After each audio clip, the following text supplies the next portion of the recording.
Buenos días, nos da mucho gusto en este momento entrar a las redes sociales, internet, YouTube, live stream, para transmitir esta conferencia acerca del arrebatamiento de la iglesia, conocida también como el rapto de la iglesia, porque la palabra arrebatamiento, a los que les interese apuntarla, es la palabra griega arpazo, con Z, arpazo, que significa ser sacado o arrebatado súbitamente o con fuerza. Entonces el rapto es eso, ¿verdad? Cuando raptan a alguien es que agarran a alguien súbitamente y se lo llevan. Entonces este evento, que es tal vez el próximo en cumplirse en la escatología bíblica, es cuando Cristo va a bajar del cielo, escuchen con mucha atención, sin tocar la tierra. Esta es la grande diferencia entre el arrebatamiento y la segunda venida, que muchos también confunden y dicen que el rapto y la segunda venida es lo mismo. No es lo mismo. Por más de 10 cosas diferentes que vamos a encontrar. En el arrebatamiento Cristo está en el aire y nos llama para sacarnos, ser transformados los que estemos vivos, que no vamos a morir, y los que estén muertos van a resucitar. En la segunda venida, Cristo pone los pies, Zacarías capítulo 14, en el monte de los olivos. Y se va a hacer un valle de norte a sur y de occidente a oriente, y Cristo viene con nosotros. Apocalipsis 19. En el rapto de la iglesia no hay señales para el rapto. Significa esto que es inminente, que es inminencia, que no hay señales, que puede suceder ahorita saliendo, hoy en la noche o mañana.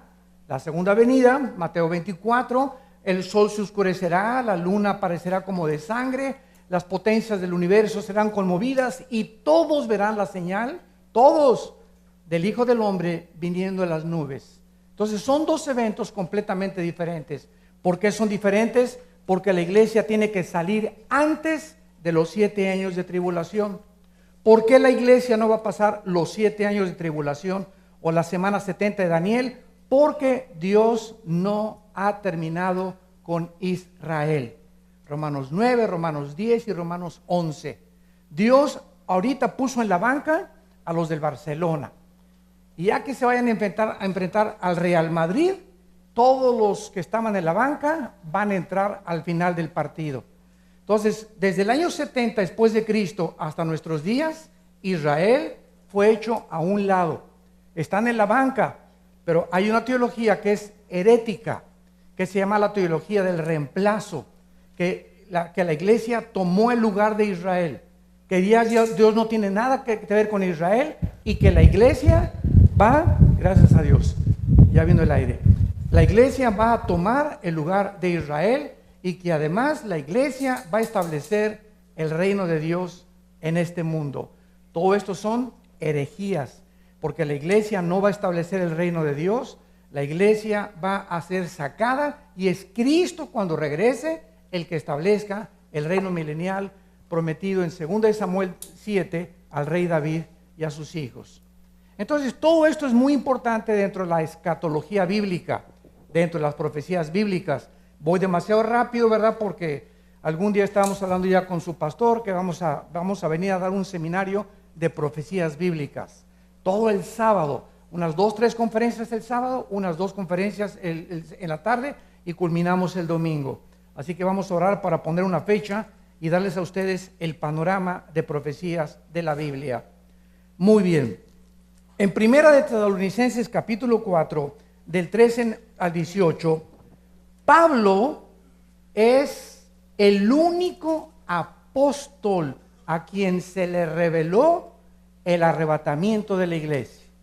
No fue ni a Pedro, ni a Santiago, ni a Mateo, ni a Lucas, ni a Marcos. Fue a Pablo nada más a quien se le reveló la doctrina que vamos a desarrollar en estos momentos. Así como a Juan fue al único que se le reveló el libro del Apocalipsis. Entonces, esto nos muestra que ningún hombre tiene toda la verdad. En el Antiguo Testamento Dios le revela a Jeremías lo que no le reveló a Isaías, a Malaquías, a Amós, a Miqueas, a Jonás, a Joel, etcétera, etcétera. Dios necesita muchos hombres, Y así estamos nosotros en el siglo XXI también. Yo no tengo toda la verdad. Hay hermanos míos cristianos que tienen algo que yo no sé y que necesito saber. Así que cuando entendemos esto, nunca nos vamos a ensoberbecer. Siempre estaremos abiertos, ¿verdad?, a escuchar qué dice la Biblia, porque la revelación es diferente para unos hermanos, para otros hermanos. Por eso hay iglesia presbiteriana, iglesia bautista, iglesia pentecostal, iglesia nazarena, iglesia carismática, porque los presbiterianos tienen doctrinas, muy buenas teología, y hay cosas que nos sirven. Los bautistas le dan mucho énfasis al evangelismo, los carismáticos a los dones espirituales, y así todas las denominaciones se caracterizan por tener diferentes cosas que no son esenciales para la salvación, porque mientras todos creamos que Cristo murió en la cruz y que por su sangre Él nos perdona y que la salvación es por gracia, la justificación por la fe, no me importa qué título tengas aquí en la botella, que diga nazareno, presbiteriano, bautista, etcétera, pentecostal, vida nueva para el mundo, amistad cristiana, no importa el nombre de la botella, lo que a Dios le interesa es lo que está dentro de ti. Y el que no tenga el Espíritu de Dios, aunque diga presbiteriano, bautista, pentecostal, si no tienes a Cristo dentro de ti, no eres cristiano. El cristiano no es una persona que va a una iglesia o que pertenece a los bautistas o a los presbiterianos, a vida nueva para el mundo. El cristiano es la persona que tiene a Jesucristo. Tú puedes ser católico e irte al infierno. Puedes ser evangélico e irte al infierno. Dios no nos vino a salvarnos a través de una religión, sino a través de la vida de su Hijo Jesucristo. Esto es muy importante de poder entender como cristianos. El cristianismo es una relación personal, viva, orgánica, dinámica con alguien que está vivo. La religión son ritos, ceremonias, liturgias. Vas y viernes primero y miércoles de ceniza y vas el domingo y cumples con tu religión, pero no tienes una relación con el Hijo de Dios. No te levantas todos los días a leer la Biblia y a entender a Dios, los pensamientos de Dios, y a sentir que Jesús vive, y a descargar tu estrés, tu ansiedad, sabiendo que hay alguien que tiene cuidado de nosotros. Eso es el cristianismo. Y es interesante que la palabra cristiano signifique esto. Cristos, ungido, anos, pequeño. Cristo, ano, cristiano, pequeño, ungido. Si tú tienes al Espíritu Santo, eres cristiano. Si no tienes al Espíritu Santo, pero tienes una religión, eres un religioso nada más. ¿Me van siguiendo? Esto es vital que tú lo comprendas, porque puedes vivir engañado creyendo que porque vas a una iglesia, ya eres cristiano. Y es como si entro a McDonald's y salgo convertido en una hamburguesa. Por favor. Entonces, el hecho que vengas a una iglesia no significa que seas cristiano. Pero cuando tú recibes a Cristo, comienzas a tener una relación con Él. Dice 1 Tesalonicenses 4, del 13 en adelante: tampoco queremos, hermanos, que ignoren. Pablo no quería que la iglesia ignore lo que nos va a revelar. ¿Qué cosa? Acerca de los que duermen, para que no se entristezcan como los otros que no tienen esperanza. Porque si creemos que Jesús murió y resucitó, así también traerá Dios con Jesús a los que durmieron en Él.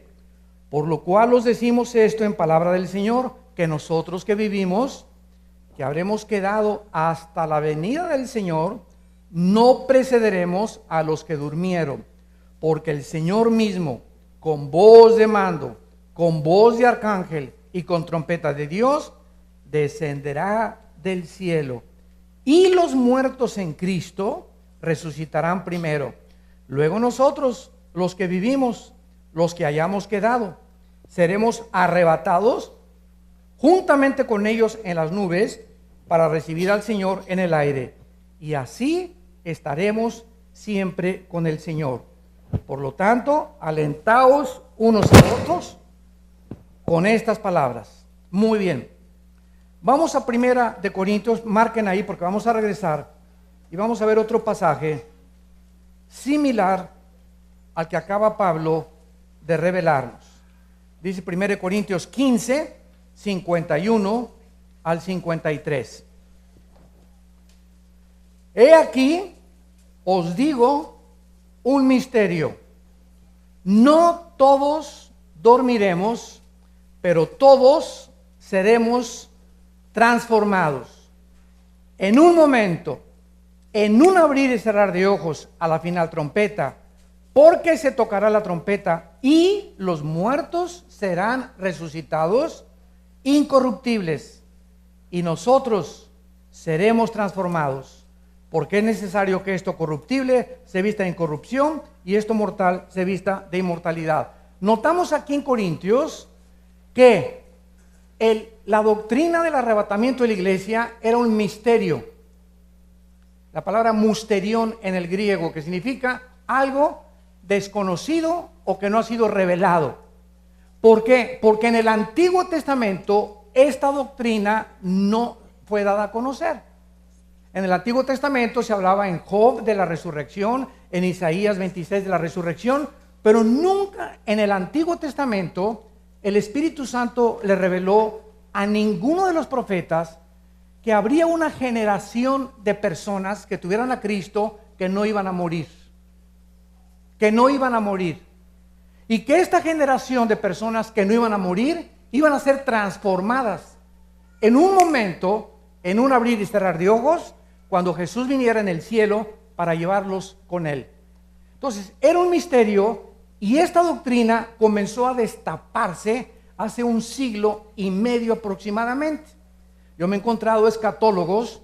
Escatólogo es la persona que se dedica a estudiar la profecía, escatos más allá, logos, conocimiento, más allá del futuro, que me han dicho, oye, pero esta doctrina del arrebatamiento es nueva. Claro que es nueva. Y les contesto por qué. Dios le dijo a Daniel, Daniel 12, 4 en adelante, Daniel, cierra estas palabras, o sea, ponle un candado a lo que te voy a decir. Y lo que te voy a decir no lo van a entender hasta el tiempo del fin. Van a pasar casi 2500 años, Daniel, sin que lo que yo te voy a decir lo van a entender, porque están selladas las profecías. Entonces, mientras nos acercamos al cumplimiento de las profecías de Dios, el Espíritu Santo nos va a comenzar, ya no hay revelaciones, nos va a iluminar de lo que ya está revelado, para que entendamos lo que corresponde a la época en la que estamos viviendo. Entonces, esta es la razón por la cual el Espíritu Santo comenzó a trabajar hace 1 siglo y medio, hace 2 siglos aproximadamente, que comenzaron a predicar y el rapto, y ha tenido mucha controversia el rapto, que no va a haber. Unos dicen que hasta que ni siquiera va a haber arrebatamiento de la iglesia, porque no quieren enseñar esta doctrina tan clara y tan importante, que habrá una generación de cristianos que no vamos a morir. Muy bien, vamos a 1 Tesalonicenses otra vez y vamos a explicar esto versículo por versículo. Dice así, versículo 13. Tampoco queremos, hermanos, que ignoren acerca de los que duermen. Vamos a comenzar con esta frase, los que duermen. Porque hay una secta que enseña que cuando una persona muere, está dormida literalmente. Y el hecho que se use la palabra dormir es como cuando tú te vas en la noche, hoy en la noche, a la cama. Me acuesto y mi conciencia queda bloqueada. Me duermo durante 8 horas, pero mi conciencia, mi espíritu está vivo. No estoy desconectado, me desconecto de la realidad. Duermo, pero estoy inconsciente de la conciencia. Pero yo sigo activo en el espíritu operando.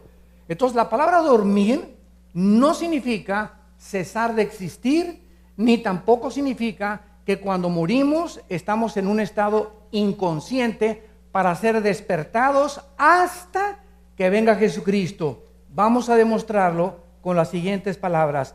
Vean lo que dice aquí en el versículo 14. Porque si creemos que Jesús murió y resucitó, así también traerá Dios con Jesús. ¿A quién va a traer cuando venga Cristo en el arrebatamiento? ¿A quién va a traer con él? A los que durmieron con él. Esto nos explica que los muertos que ya murieron están ya con Jesús. y no en el cementerio. Los muertos, si tú mueres hoy en la noche, te vas inmediatamente ausente del cuerpo, presente en el cielo, 2 Corintios capítulo 5. Entonces no hay tal cosa, ¿verdad?, de que estamos dormidos y que no hay conciencia después de la muerte. Pero vamos a demostrar esto desde el Antiguo Testamento y vayamos a Génesis 35. Génesis 35, versículo 18 y 29. Y aconteció que al salírsele el alma, pues murió, llamó su nombre Benoni, mas su padre lo llamó Benjamín. Versículo 29. Y exhaló Isaac el espíritu y murió, y fue recogido a su pueblo, viejo y lleno de días, y lo sepultaron Saúl y Jacob. La Biblia nos muestra etimológicamente, ¿qué significa etimología? El estudio de las raíces de las palabras. La palabra alma es nepesh, en el hebreo, apúntalo, nepesh. Se pronuncia nepej, porque la CH en hebreo es j, nepej, y la palabra espíritu es ruach, se escribe ruach. Entonces vemos aquí dos palabras completamente diferentes que el Espíritu Santo usó. Desgraciadamente hay una versión de la Biblia que ha alterado casi el 45% de la gramática bíblica, que se llama la Nueva Versión Internacional. Yo no lo recomiendo esta versión a ningún cristiano. Por ejemplo, aquí en Génesis 35, 18, tradujeron en lugar de alma, suspiró. Imagínense qué diferencia hay, ¿verdad? Suspiró, cuando suspiró se murió. Hoy suspirar es esto. ¿Y eso qué me dice, verdad? Hasta mi perro hace eso. Entonces, qué triste que la palabra nepesh la hayan traducido como suspiro. Ahora, muy bien, la Biblia nos enseña que al morir dos cosas se salen de nosotros: el alma, nepesh, y el espíritu, el ruach o el ruach. ¿Cuál es la diferencia entre el alma y el espíritu? O como también enseñan muchas personas, es una dicotomía, o es lo mismo. No, no es lo mismo. La misma raíz de la palabra nos muestra que tienen que ser diferentes, no son sinónimas. La palabra alma es el asiento, apúntalo, de las emociones, los sentimientos, la voluntad y el intelecto. La palabra alma se tradujo muchas veces el corazón o la mente. Los sentimientos, la voluntad, el intelecto o el corazón. Y la palabra espíritu es la parte inmaterial, porque escuchen esto, los animales tienen alma.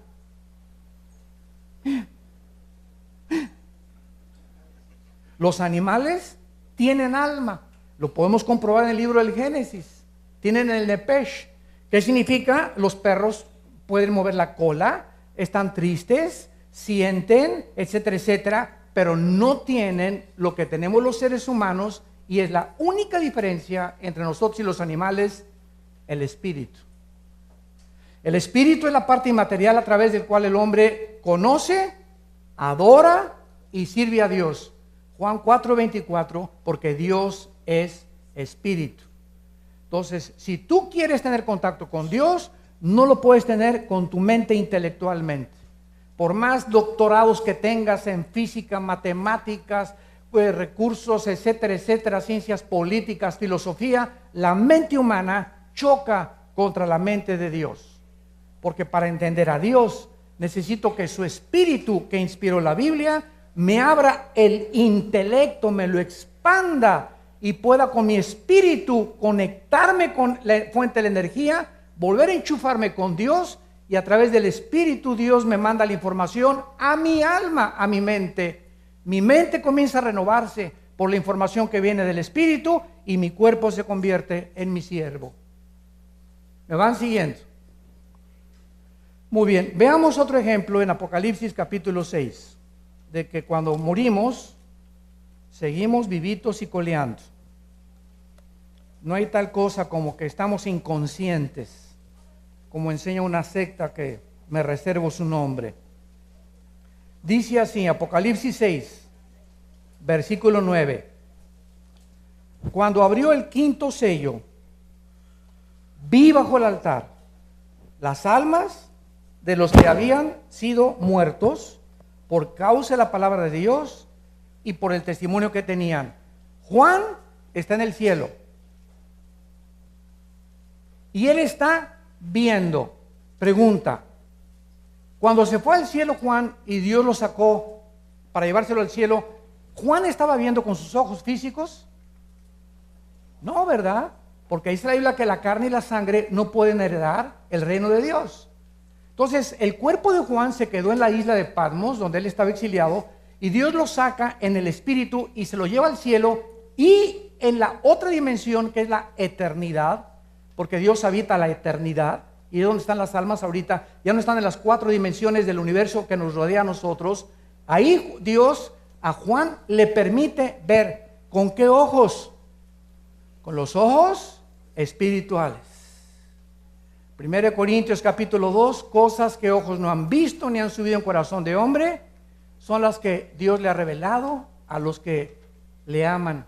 Entonces tenemos un par de ojos físicos, pero cuando recibimos a Cristo, nuestros ojos espirituales se abren y venimos a la Biblia y vemos cosas que el más experto y más con 5 premios Nobel no puede ver, porque no tiene los ojos espirituales que tenemos los cristianos. Por eso una persona no cristiana viene a la Biblia y choca con la Biblia.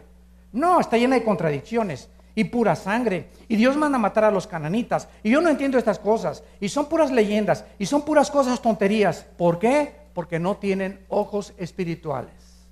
Hasta que nacemos de nuevo, podemos nosotros ver las cosas que no pueden ver con los ojos físicos ni con el intelecto físico. Entonces Juan, allá arriba en el cielo, dice: vi las almas de los que habían sido muertos por causa de la palabra de Dios y por el testimonio que tenían. O sea, aquí están los muertos en el cielo, no están dormidos, y Juan los está viendo. Ahora, si tú ves un alma, no estás viendo a Gasparín el fantasma. Si vio Juan algo, es porque algo tenían de forma, tenían un cuerpo. Vi las almas de los que habían sido muertos, de los mártires. Versículo 11, y se les dieron vestiduras blancas, y se les dijo que descansaran todavía un poco de tiempo, hasta que se completara el número de sus consiervos y sus hermanos, que también habían sido muertos como ellos. Pero en el versículo 10, dice así, que Juan vio estas almas, y estas almas en el cielo se seguían comunicando.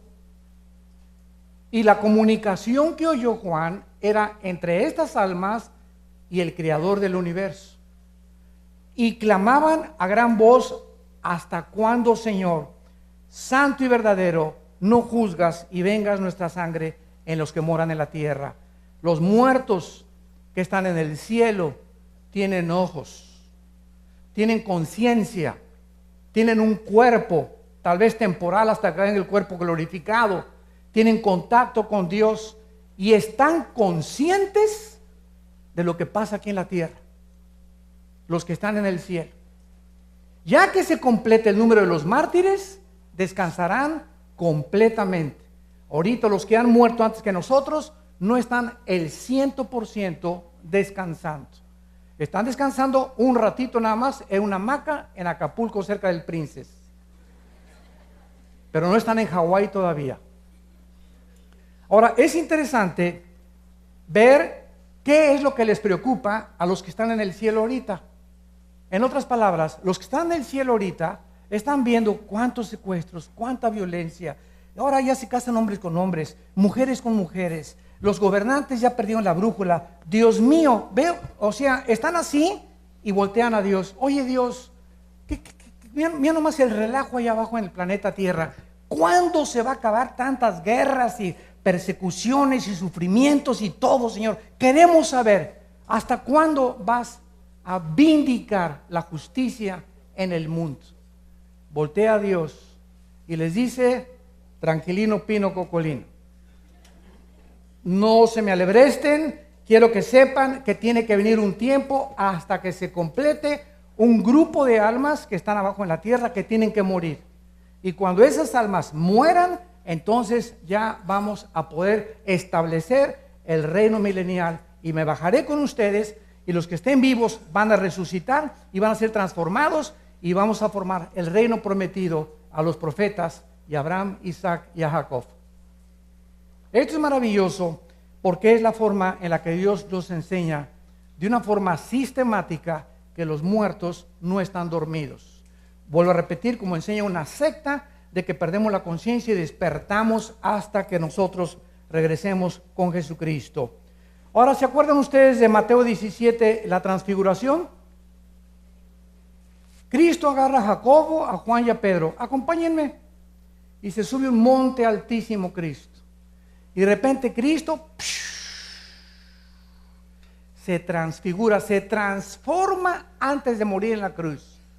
Y les da una visión a los apóstoles de la gloria que él tenía antes de que el mundo fuera. Pero lo interesante es que aparecen con Cristo dos muertos, Moisés y Elías. No estaban en un colchón Simmons durmiendo, estaban despiertos con Jesucristo, platicando con él. Sabemos que Elías no murió, fue arrebatado por una carroza de fuego. Y Moisés nunca se encontró su cuerpo. Entonces ahí están Moisés y Elías platicando con Jesucristo acerca de las cosas que iban a venir. Y vemos que representan la ley y los profetas. Entonces es otro ejemplo que los muertos no están dormidos. Están vivitos y coleando y en la presencia de Dios. Regresamos a Tesalonicenses y veamos ahora, a continuación, de qué forma esta resurrección es la primera resurrección. Pongan mucho cuidado lo que les voy a decir. En Juan capítulo 5, Cristo mencionó y dijo lo siguiente: vendrá la hora cuando los muertos oirán la voz del Hijo del Hombre. Los que hicieron lo bueno, a resurrección de vida; los que hicieron lo malo, a resurrección de condenación. Aquí Cristo nos habla de dos resurrecciones: la de los justos y la de los malos. Muy bien, la de los justos tiene varias etapas. Por eso se le llama la primera resurrección, porque después de que nosotros resucitemos, no fuimos la primera resurrección, ¿o sí? No, ¿verdad? Porque dice 1 Corintios 15:52, primero Cristo, las primicias y los que son de Cristo. Entonces, si la primera resurrección es la de nosotros, ¿cuál fue la de Cristo? Cristo fue el primero en resucitar en toda la historia para no volver a morir. En el Antiguo Testamento hubo resucitados, pero volvieron a morir.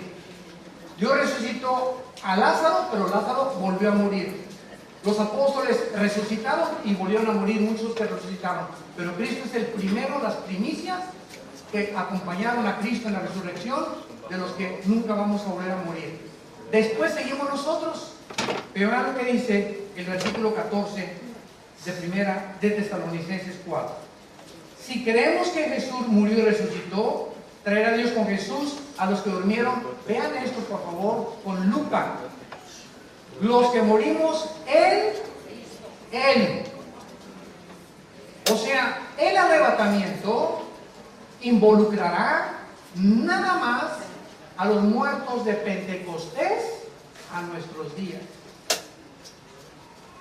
Porque en Pentecostés se formó la iglesia de Jesucristo. ¿Qué es la iglesia de Jesucristo? Que mediante el bautismo del Espíritu Santo, Dios nos une a Cristo y nos hace su carne y sus huesos. Somos el cuerpo de Cristo, Él es la cabeza, y en ese momento estamos nosotros ensamblados con Él y se nos llama que estamos en Él. Antes de Pentecostés no existía el cuerpo de Cristo, existía Israel. Esto es muy importante. Ahora muy bien, si en el arrebatamiento solamente los que estemos en Cristo vamos a ser arrebatados, ¿qué va a pasar con los que murieron de Adán a Pentecostés? Estas personas van a resucitar en la segunda venida de Jesucristo. Veamos esta verdad en Daniel capítulo 12. Los muertos en el Antiguo Testamento resucitarán hasta la segunda venida de Jesucristo.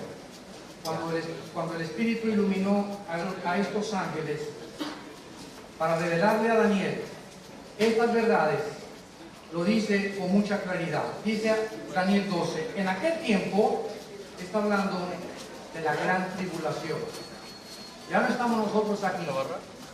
En aquel tiempo se levantará Miguel, el gran príncipe que está de parte de los hijos de tu pueblo, y será tiempo de angustia.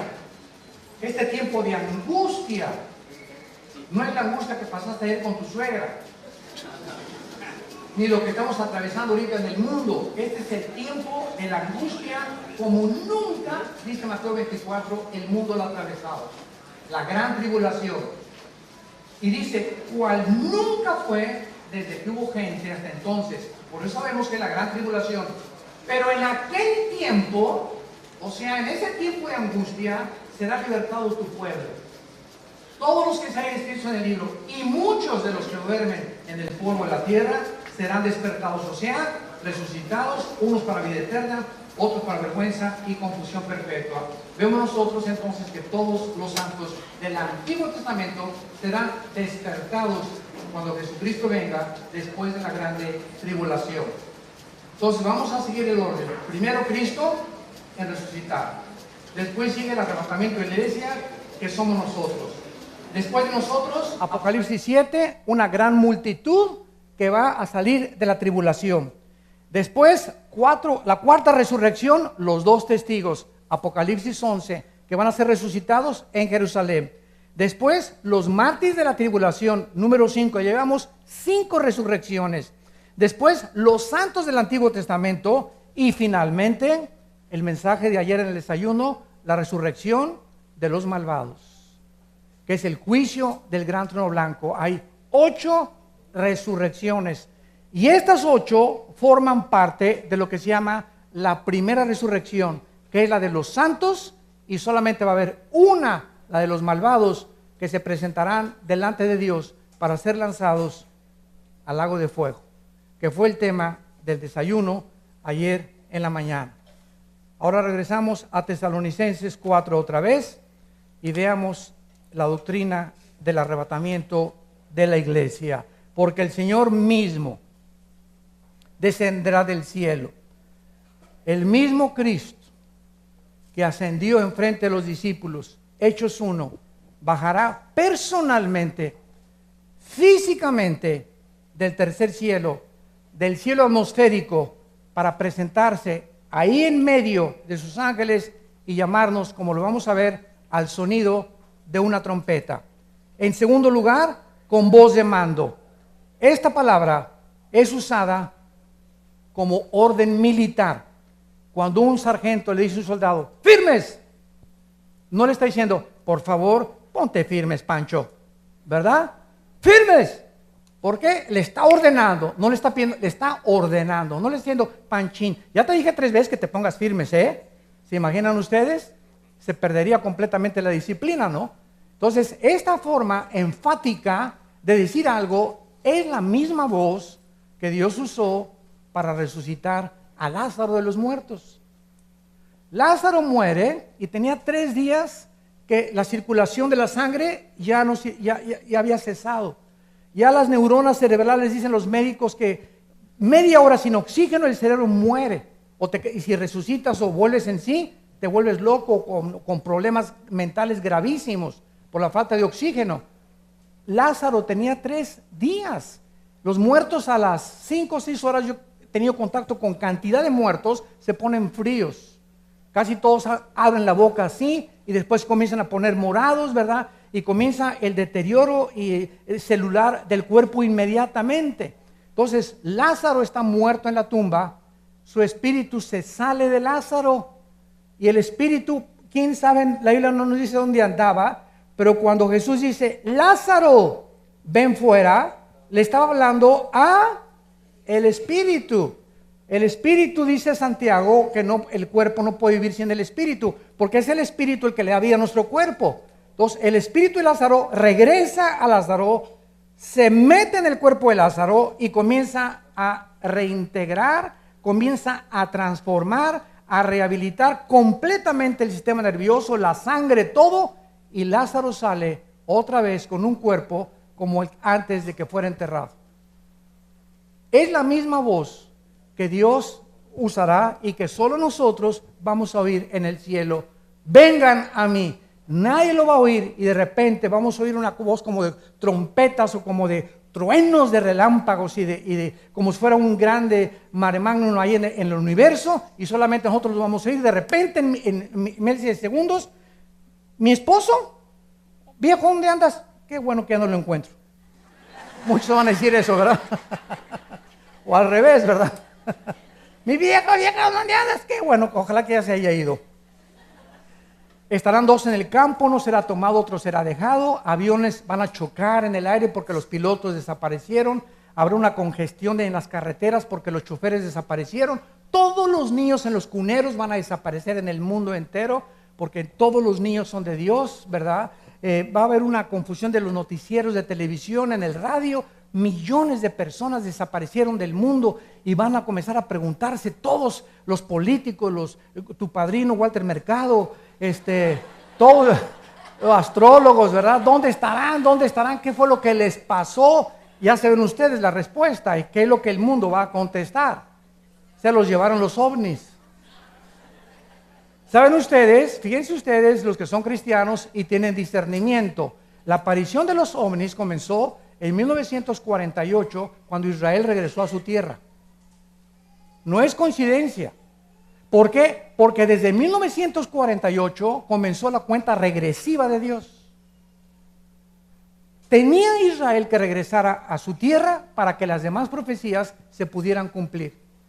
Si Israel no hubiera regresado a su tierra, no se podría cumplir ni el anticristo, porque él va a pelear contra Israel, no se podría cumplir el aumento del conocimiento, no se podrían cumplir ninguna de las profecías de los últimos tiempos. Entonces Israel tenía que regresar y desde el 48 aparecen fenómenos o objetos voladores no identificados. Y cuando venimos a la Biblia encontramos que sí existen extraterrestres, pero no son marcianos, ni venusinos, ni mercurianos, ni plutonianos. Los extraterrestres son ángeles que sirven a Dios, y hay una tercera parte de esos ángeles que se revelaron guiados por un querubín llamado Lucifer. Ezequiel 28, Isaías 14, 12 al 14, y se llevó a la tercera parte de los ángeles para luchar contra Dios y contra nosotros. Estos ángeles caídos tienen poder sobrenatural. Se pueden materializar, pueden alterar la energía, pueden alterar el ADN y producir monstruos humanos, como los produjeron en Génesis capítulo 6, gigantes de 4 metros con 12 dedos en las manos y 12 dedos en los pies. Estos ángeles caídos están comenzando a preparar el escenario para que cuando venga el arrebatamiento de la iglesia, el mundo pueda tener una respuesta. Los extraterrestres. ¿Saben ustedes que la Organización de las Naciones Unidas, la ONU, nombró a una mujer hindú como directora de investigación del mundo extraterrestre? El Vaticano tiene el observatorio más grande del mundo en el estado de Colorado, en Estados Unidos. El telescopio más grande comisionado para investigar para que si hay extraterrestres, el Vaticano les perdone sus pecados. Y el observatorio se llama Lucifer. Increíble. Chéquenlo en el internet, en cualquier lado. El observatorio se llama Lucifer. Entonces, vemos nosotros que la confusión tan grande en el mundo ahorita, y tenemos la luz y la verdad en las Sagradas Escrituras. Entonces vemos que todo esto del arrebatamiento de la iglesia cobra relevancia con los acontecimientos que nos están rodeando actualmente. Ahora a continuación dice con voz de arcángel. En la Biblia se mencionan varios arcángeles, pero solo el nombre de uno solo, Miguel. El arcángel Miguel, que está comisionado para proteger a la nación de Israel. Y si ustedes, sociólogos que nos escuchan, o arqueólogos o antropólogos que nos visitan, estudian los pueblos, las civilizaciones y las tribus, van a descubrir que en toda la cultura y en toda la historia humana de los sumerios, babilonios, egipcios, persas, griegos, romanos, nunca ha existido ninguna cultura, ninguna civilización como los judíos. Como los judíos. Con el preciso objetivo de que Dios los escoge precisamente para que se concentre nuestra atención y veamos en ese pueblo que no son diferentes a ti y a mí. No son más inteligentes que tú y que yo. Simplemente por soberanía, Deuteronomio 7, Dios los escoge por gracia, para que en ellos nazca el Mesías, para que a través de ellos venga la Biblia, para que en ellos se cumplan las profecías y para que ellos sean el termómetro del tiempo de la venida de Jesucristo, la nación de Israel. Entonces vemos nosotros que ahorita el mundo está expectante y todos contra Israel para acabar con Israel. Y desde el 48, la guerra del 48, la guerra del 57, la guerra de los 6 días, del 67, que fue de acuerdo al general Norman Schwarzkopf, que fue el que dirigió la guerra del Golfo Pérsico y la coalición de 29 naciones para sacar a Saddam Hussein de Kuwait. El general Schwarzkopf, graduado de West Point, que es la academia militar más grande del mundo y la más prestigiada, dijo en sus memorias: nunca en la historia ni de Alejandro el Magno, ni de Napoleón, ni de Carlomagno, ni de Aníbal, ni de ningún conquistador ha existido una guerra tan milagrosa como la guerra del 1 al 6 de junio de 1967, la guerra de los 6 días contra Israel. ¿Saben ustedes que en el 67 el presidente de Egipto, Nasser, junta a 5 naciones árabes y les dice: destruyamos y aplastemos como las termitas y echémoslos al Mediterráneo, Israel? Escuchen esto, eran más de 20 millones de árabes contra menos de 2 o 3 millones de judíos. Les voy a decir en la ley de las probabilidades cómo estuvo esta situación. Ahorita somos como 800 personas aquí. ¿Qué les parece que tuviéramos nosotros así ahorita 10 rifles AK-47? Y nos rodea un ejército, somos 800 personas, nos rodea un ejército de 50,000 soldados alrededor del hotel. Dentro de las leyes de las probabilidades, ustedes que son buenas en matemáticas, ¿qué posibilidades habría o qué probabilidades existirían para que saliéramos vivos? ¿Saben cuál es la respuesta? 10 a la 12ª potencia. Imposible salir vivos. Eran las mismas probabilidades que Israel tuvo el 6 de junio de 1967. Y al tercer día de la guerra, los judíos, que actualmente son los mejores pilotos del mundo, más que los rusos en los MiGs y más que el F-16 y F-21 de los americanos, hasta ahorita la Fuerza Aérea de Israel es imbatible. Por eso miren, le sacan intentar algo, porque no se imaginan la fuerza aérea que tienen. Los judíos en el 67 se suben a 3 aviones F-16, atacan la aviación, destruyen a las 5:30 de la mañana la aviación de Egipto, la aviación de Siria y la aviación de Irak, y dominan el aire a los 3 días. Al 5.º día habían avanzado hasta la península del Sinaí, a las Torres del Golán, y conquistaron la Franja de Gaza. El día 6, las Naciones Unidas, que en aquel tiempo era la Liga de Naciones, les manda un recado y les dice: ya párenle, ya no sigan porque van a conquistar Egipto entero y recobran Jerusalén. ¿Saben ustedes por qué ganaron en 6 días? Porque el séptimo tenían que descansar. Hasta con eso, ¿verdad? No es coincidencia. Increíble, el día de reposo no podían pelear. O sea, esto es sobrenatural. Entonces tenemos que entender eso, ¿verdad? Porque el arcángel Miguel ha sido comisionado, porque han sido milagros tras milagros, y hasta la fecha nada ni nadie los podrá sacar de su tierra hasta que Cristo regrese. Ahora dice la Biblia que con trompeta de Dios. Y aquí entramos ya un poco a un terreno escabroso, porque también dice en Tesalonicenses 15, 51 al 52, que se tocará la trompeta, y muchos han creído que esta trompeta es la última del Apocalipsis, la 7ª trompeta. Sin embargo, las trompetas del Apocalipsis son de juicio, y esta tenemos que recurrir a la Biblia, a Números capítulo 10, en el Antiguo Testamento, donde no estamos hablando del shofar. El shofar era así,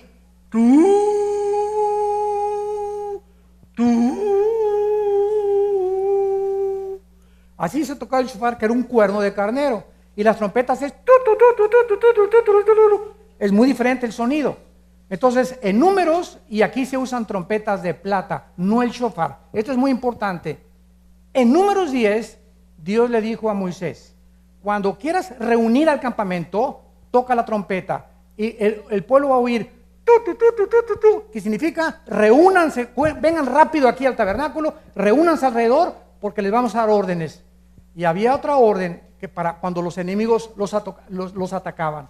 Eran 2 sonidos de trompeta. Léelo llegando a tu casa, Números 10, del 1 al 10. La trompeta que se está tocando aquí es precisamente para reunir al pueblo de Dios. Ahora, síganme con cuidado.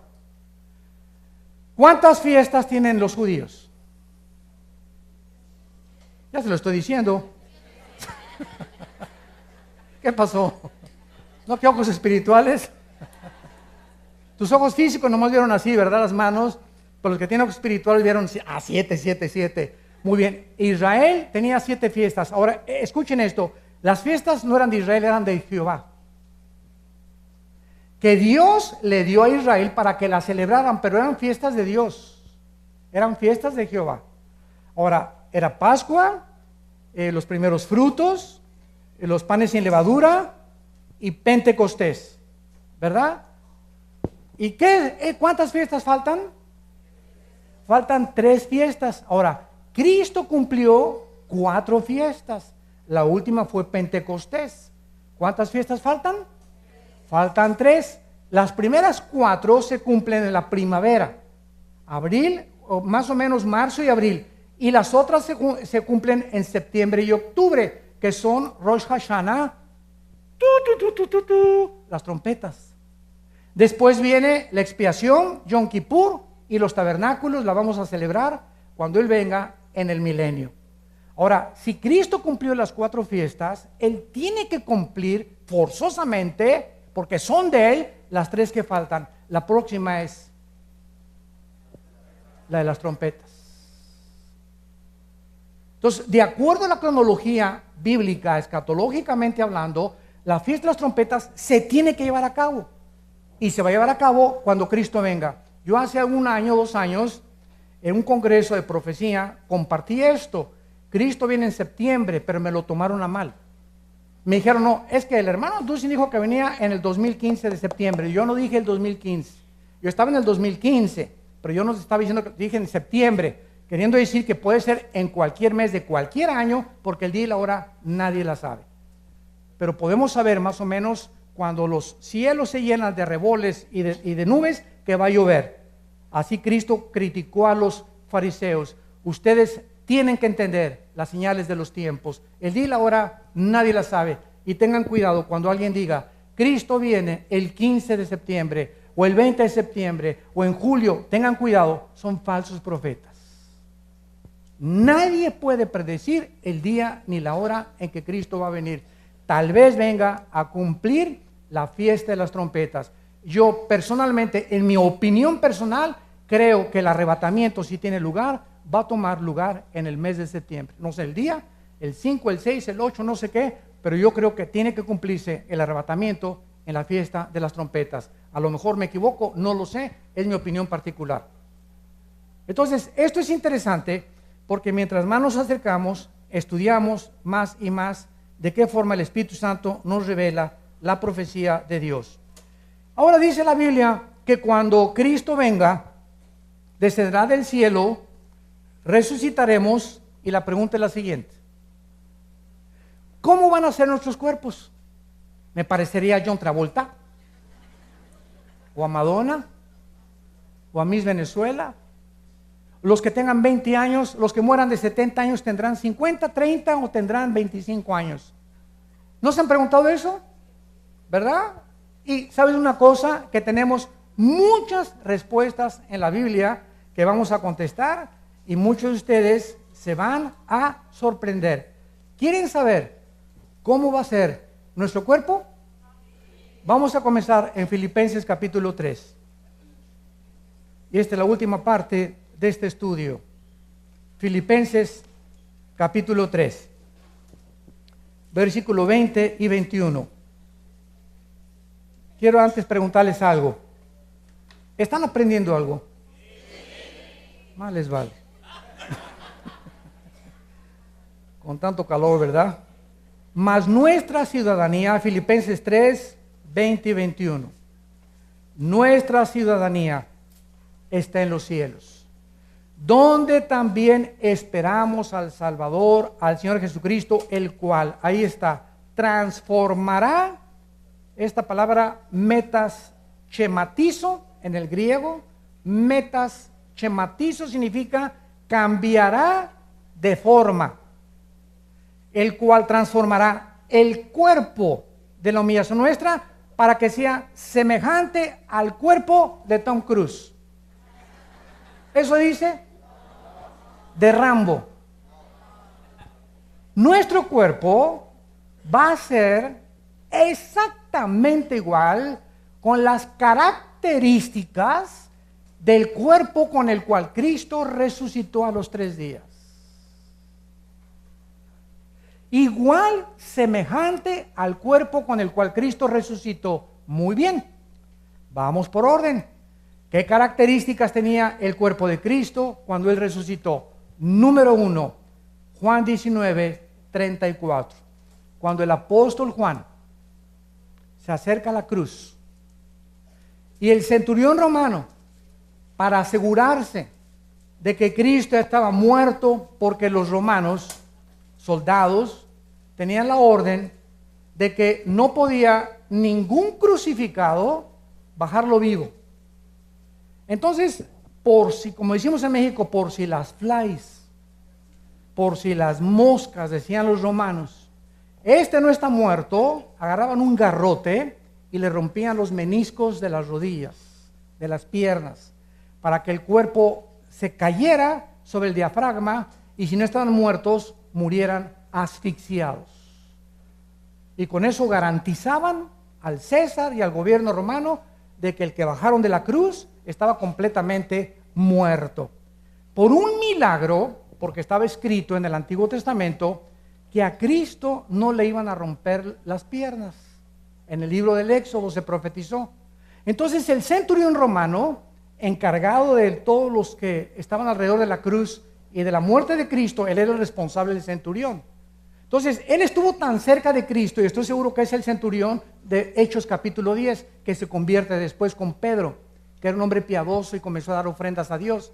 El centurión romano no le rompe las piernas, pero agarra una lanza y del lado izquierdo al lado derecho le atraviesa de aquí y le sale la lanza acá. O sea, le atraviesa todo el corazón y toda la zona que se conoce como el pericardio.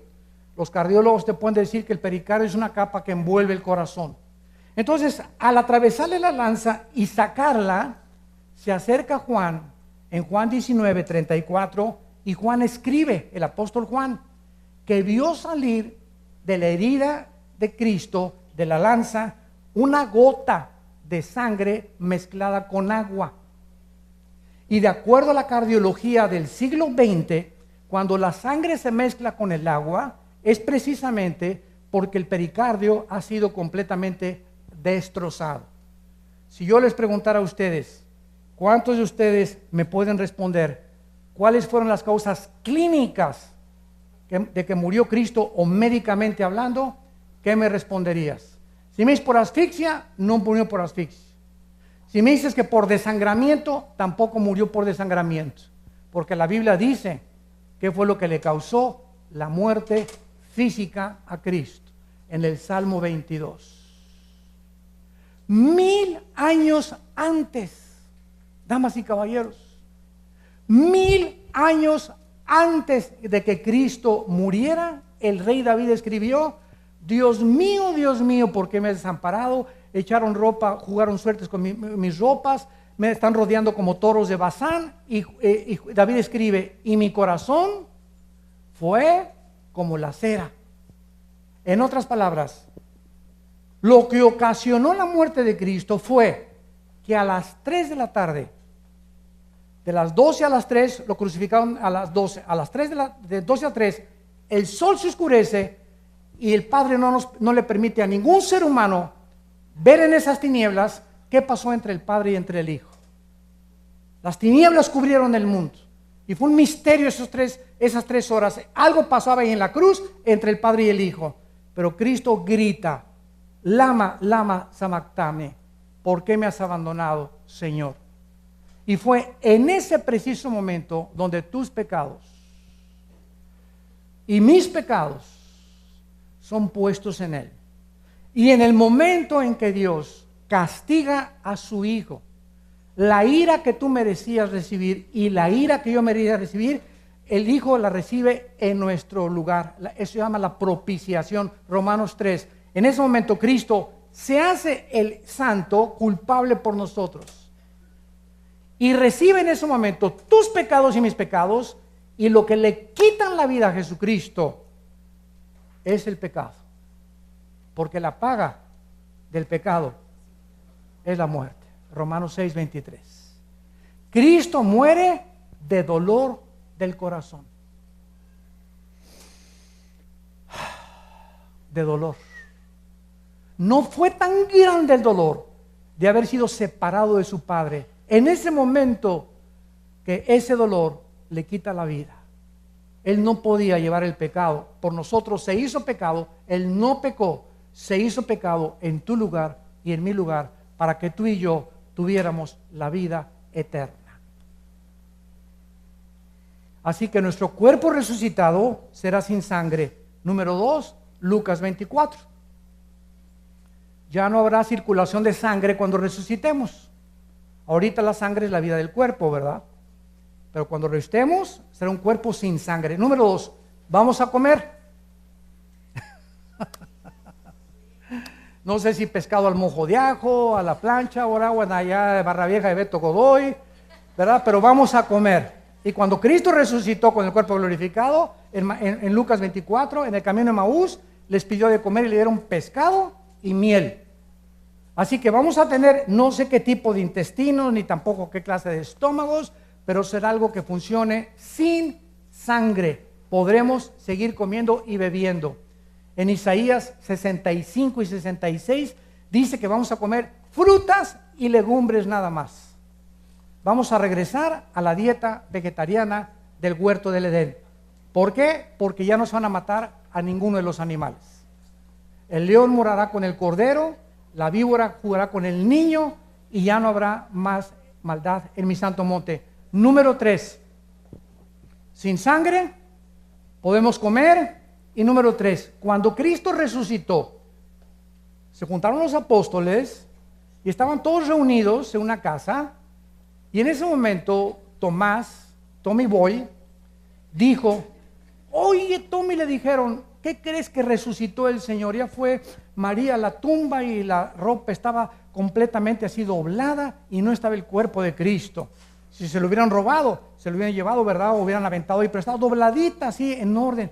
Nadie va a robarse el cuerpo y lo va a poner así hasta planchadito, ¿verdad? Arriba de la tumba. Y Tomás dijo, no, a mí no me vengan con esos cuentos. Yo hasta que no toque mis manos, sus manos, y la herida de la lanza, yo no voy a creer.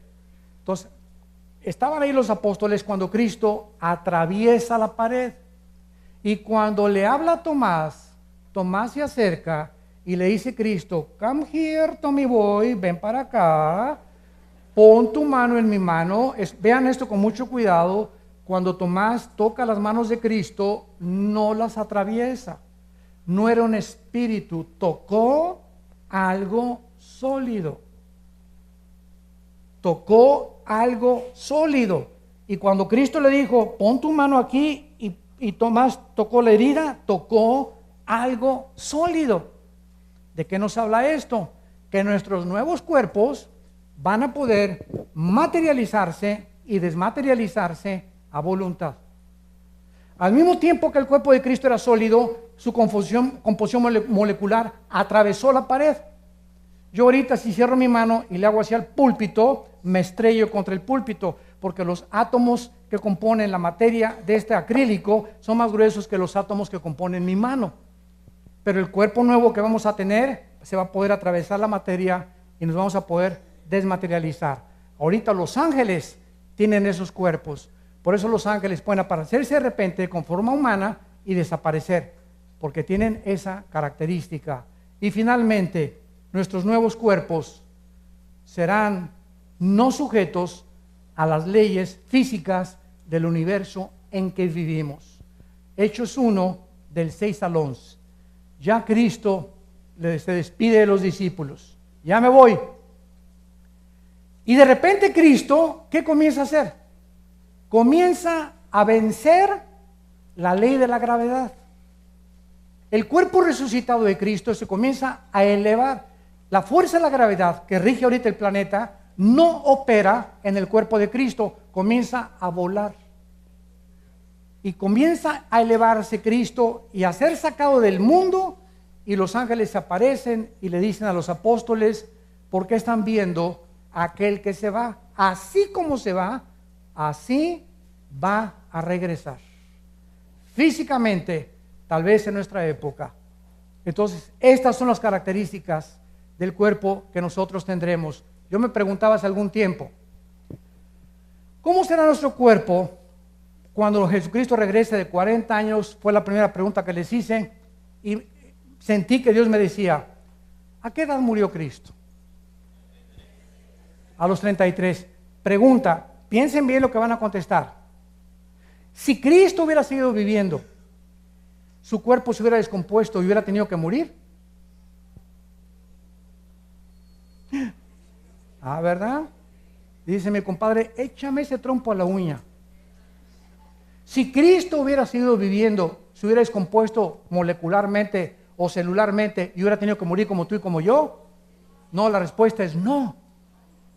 Por eso, exactamente a los 33 años, Dios se lo lleva, porque de acuerdo a Dios, los 33 años es el punto cúspide donde se alcanza la juventud. Todos los que estamos aquí, bueno, menos yo,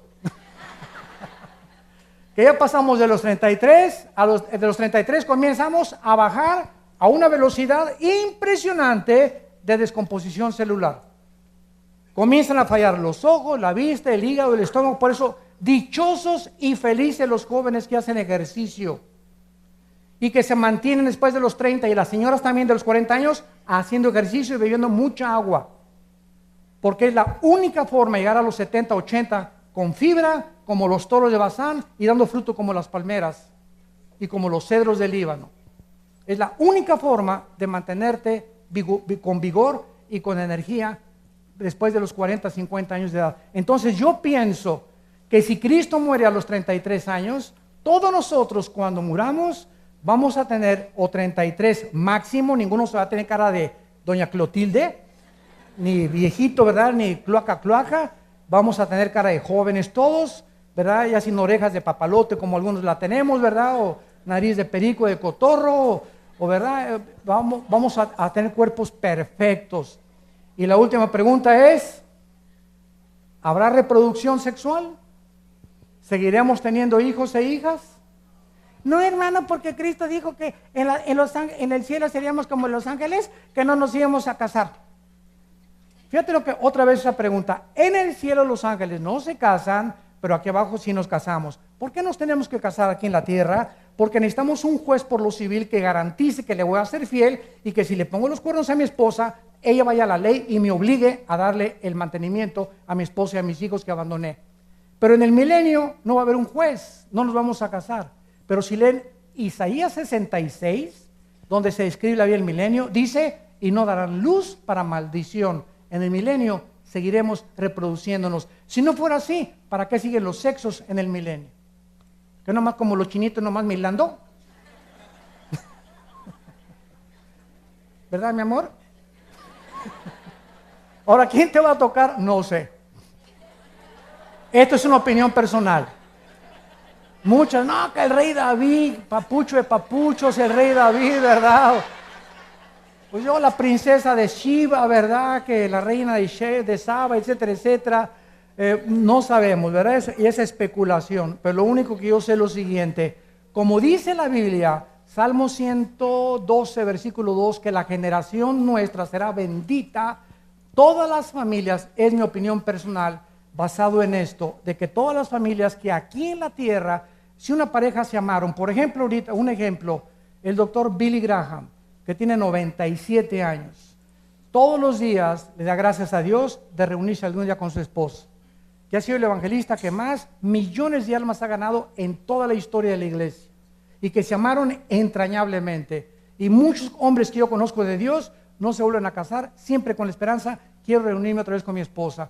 Yo creo que Dios les dará las peticiones de su corazón, y que matrimonios que se amaron así intensamente seguirán juntos también por toda la eternidad. Y ya después del milenio que viene la eternidad, ya no sabemos, porque hasta Apocalipsis 22 se cierra la revelación de la Biblia. Oremos. Padre, gracias por tu palabra.